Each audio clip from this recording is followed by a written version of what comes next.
where we're trying to do an ANOVA analysis on the iris dataset that we loaded last time. So here is the beginning of that script. This is the YAML part, where all we've added is the title, the date, and my name. A little bit of text to tell us what we're trying to do here, and then our first code chunk. This one topped with a header, load packages, where we load whatever packages we think we're going to use, and if we decide later that we want other packages, we can go back and add to this particular chunk. Let's suppose we just reopen this script. So what we might in that case do is run through the chunks in sequence. So we run that one by pressing the little green arrow there, and it gets implemented down here. But here, since all we're doing is loading packages, implementing it amounts to just seeing these lines, nothing more. The next chunk, we load some data. Okay, so we'll do that. Using that fantastically useful here package, taking advantage of the fact that our R folder, which in this case is this one called R for new key, and then when we look at the top level of that folder, we see that there's this .rproj file there. So this is what's called a project, and within that there is a scripts folder and a data folder. So the here package enables us to just set up what we call a file path to the data file we want to read into R, simply by saying here, which starts here, literally at the top level of the project, then goes into the data folder, and then in this case there it finds the particular file that we want, which is a CSV file with data on the iris data set. Okay, we use the read _CSV command or function from the tidyverse suite of packages. Remember that tidyverse package there, the first one we loaded. It's that fantastically useful package, which is really just a goodie bag of several other packages actually that you will want to use pretty much all the time.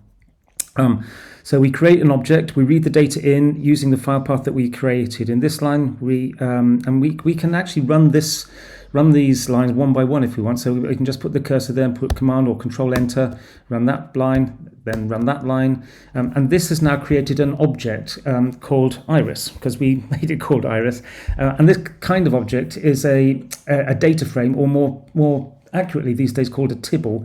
It's really just if you like, it's like having a spreadsheet inside R, a column of several columns of data side by side, each column having a name and being of a particular data type. And you can find out what kind of thing your iris, in this case tibble, is by clicking on the little arrow there in the blue circle, and you get that information that I've just explained to you. But you could also do it here using the glimpse function. So if I press glimpse, you get exactly that same information here, and it's good practice to do that. So you see, oh, I've got the number of rows I was expecting, the number of columns I was expecting, these are the names, these are the sorts of things that are in those columns, and here's an example. There are several other things we could also do to have a look at the data, okay, but we'll start with that. Next thing we often want to do is tidy up the data in some way. Now this data set's unusual in that it's already as tidy as we need it, so we won't do any tidying. But what we often want to do also is to summarize the data in some way. So let's just have a look at how we might do that. Okay, so summarize the data, and I'll put a new code chunk in like that. And to show you how to do this, what I'm going to show you is a kind of programming in R that is really useful. It involves using what's called the pipe operator, okay, which comes as part of the tidyverse package. It's actually, I think, part of a package called Magritte, and I think it's a joke, okay, because it's not a pipe, but it does a sort of piping thing. So let me show you how it works. So we take our object, okay, and then we put this pipe operator in. That's what it is. It's just that forward arrow between 2% signs. And you can think of it as meaning and then. So you take the iris data frame and then, and now what we're going to do is we're going to use two commands which often go together, and as a pair they're fantastically useful from, again, within the tidyverse suite of packages, actually from one called dplyr. And we're going to group by species. Okay, there's a column called species, right? And let's suppose that what we want is for each species the mean sepal length and the standard error of that mean for each species. Okay, so we can do that by grouping by species and then, okay, summarize, And we can actually choose what we want to, what kind of summary we want. Let's suppose that what we're going to do is, as a result of using this summarise function, is create a table. And we decide what the names of the columns of that table will be and what columns we'll have. So let's have one called n, which is going to be the number of